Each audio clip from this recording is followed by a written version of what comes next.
Hey everybody, this is Jeff Newton. I'm not talking about Minnesota tonight. This story about Greenland is far more serious than most Americans understand, and I want to give them an opportunity to understand it, so I want to walk them through it. It's not really a story about just an island being stolen by an evil bastard. It's got far more reaching implications than people can think of. I'm Jeff Newton, former 60 Minutes producer, former senior producer at Vice on HBO and National Geographic Television. So let's talk about this a little bit. Let me first just start talking about how icky it feels, right? Invading Greenland. We're talking about an island of vulnerable people with their own culture, their own way of life, who've never bothered anybody and always kept to themselves. I think about how we came to America. We came and claimed the land and forced the indigenous people off their land, stuck them on reservations and claimed it as our own. And it seems that with all those hundreds of years of history to reflect upon, there's still some people who do not understand just how morally and ethically wrong it is to steal the land and heritage from another group of people.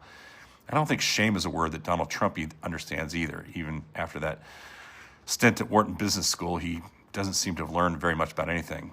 Trump's one of those guys that probably still thinks a good old John Wayne movie is worth watching. Cowboys and Indians fighting it out, America breaking treaties, killing the savages, skinning the buffaloes out of existence, and Americans always portrayed as the heroes.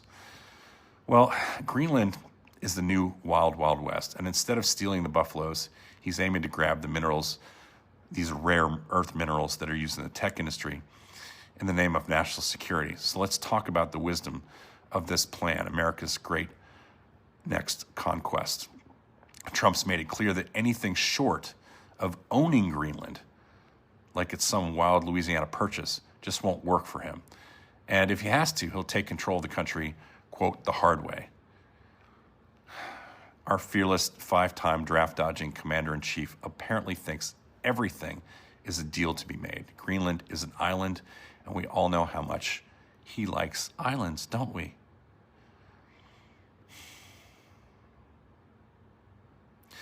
I think he probably thinks he's going to slip a few golf courses on the island, and while his friend Peter Thiel sort of skips on over and steals the rare earth minerals. But Greenland isn't one of those buildings that he's able to slap his name on.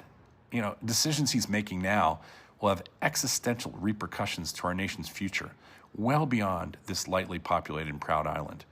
Let's be crystal clear. The moment American troops hit the ground in Greenland, the world as we know it ends. Starting the very next day after the U.S. lands its troops to seize control, the global response will be immediate. Immediate.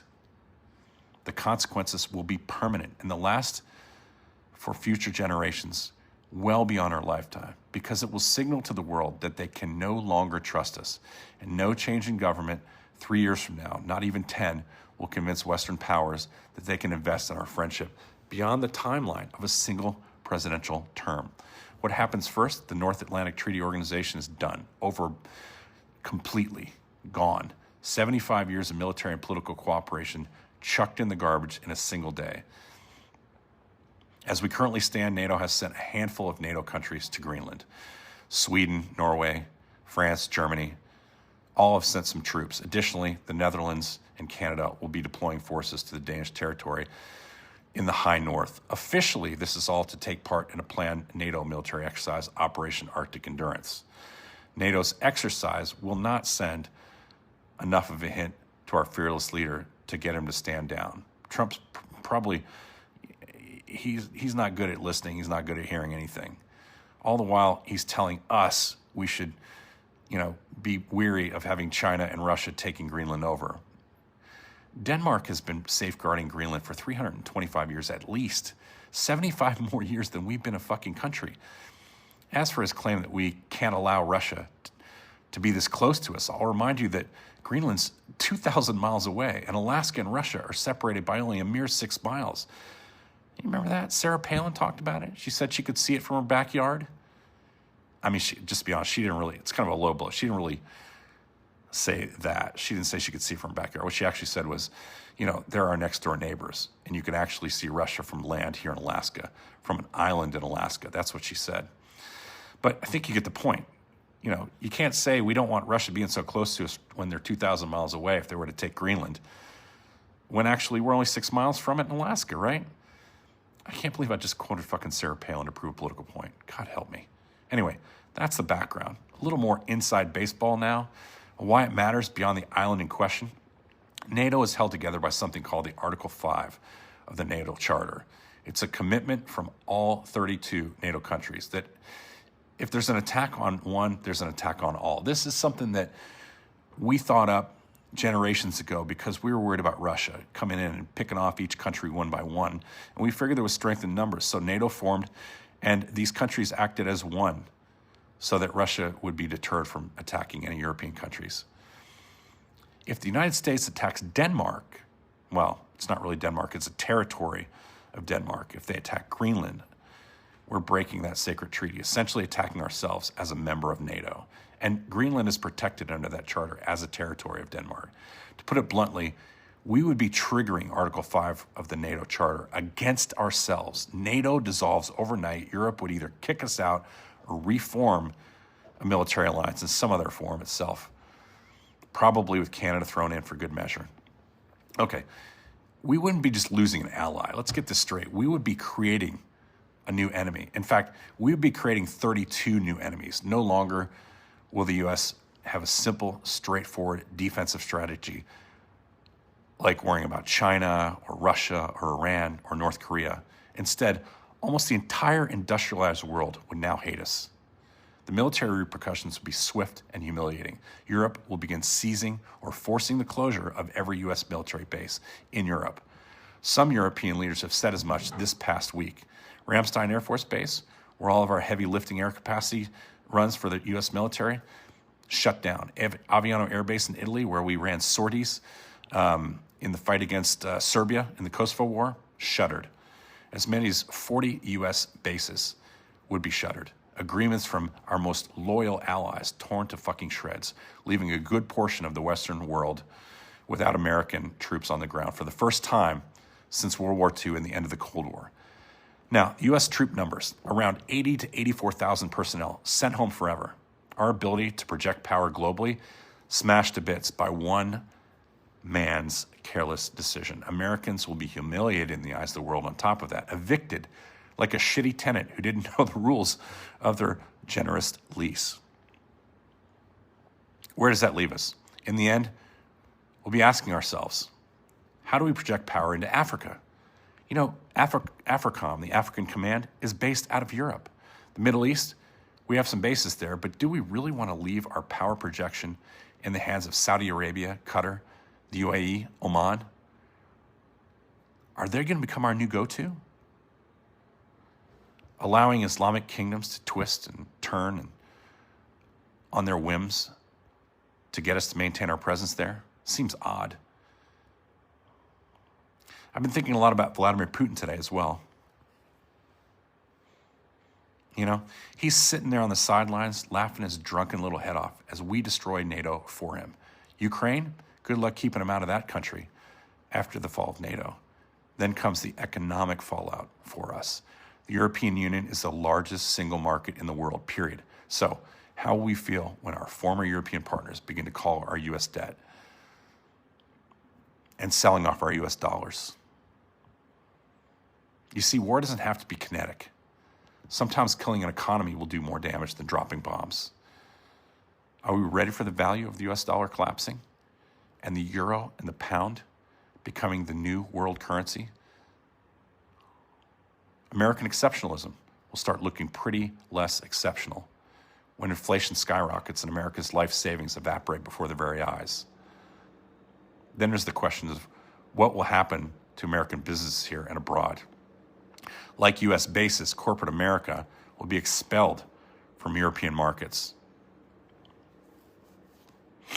U.S. jobs go with it.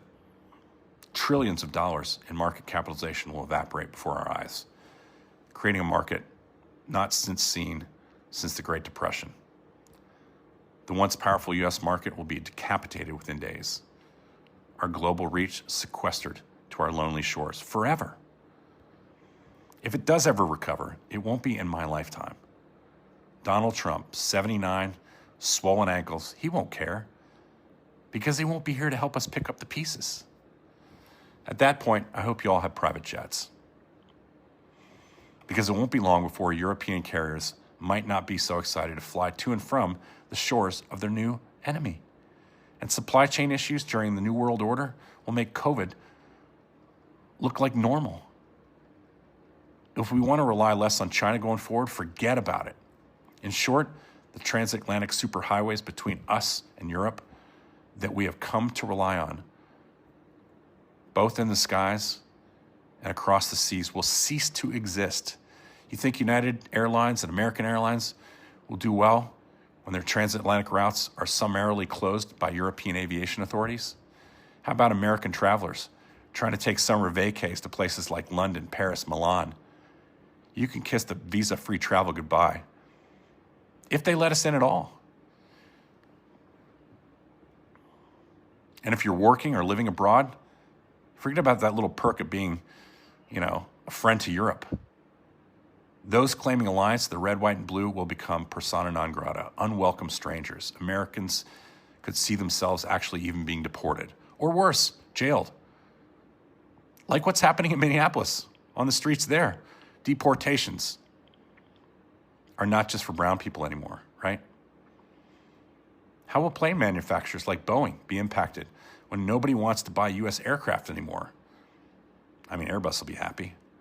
How will American defense contractors who make hundreds of billions of dollars each year by selling their products to Europe feel when former allies cancel all their military contracts? In 2024, the number was a record for foreign military sales, $117 billion, worth nearly 17,000 open cases and contracts still on the table, worth nearly $1 trillion in weapons sales. I think the number was actually like $850 billion. When all that goes away, as it must, because you cannot sell American weapons to your enemies, where will that leave American defense contractors and the tens of thousands of Americans who are impacted by that? It won't be great for the U.S. economy, that's for sure. If you believe Fed Chairman Jerome Powell, he says we're already bleeding as many as 20,000 jobs a month in the Trump economy. No wonder Donald Trump wants him gone. This is the end of trust, and it does not reset. You cannot invade a Democratic ally and then say, my bad, 4 years later. Prior to Trump's Greenland grab, NATO never worried we would be anything but their patriotic friends who pushed the Germans out of France and back into Germany. We were the country whose graves in Europe were adorned by flowers, laid by thankful townspeople all across Europe. The saviors of so many democracies, our grandfathers, fought and died through 2 world wars, sometimes fighting for yards, now thrown away like a bad pair of dirty old shoes. The accomplishments of our parents and grandparents, forever stained by the actions of a selfish narcissist.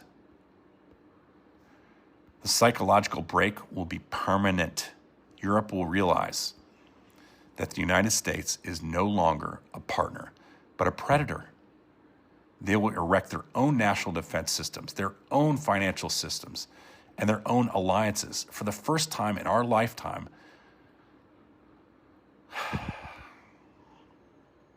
those systems and critical alliances will not include the United States of America. The West, which our forefathers fought and died for, will continue. But our nation will no longer be a part of it. And Donald Trump, with his narcissistic ways and inability to reason and compromise or have empathy, will throw the United States into the diplomatic darkness. There will be no more favors, no more love, no more walks with the king at Buckingham Palace to inspect the guards. And a whole nation will be in economic pain for decades to come, long after this madman is eaten by the worms and buried on one of his fucking golf courses.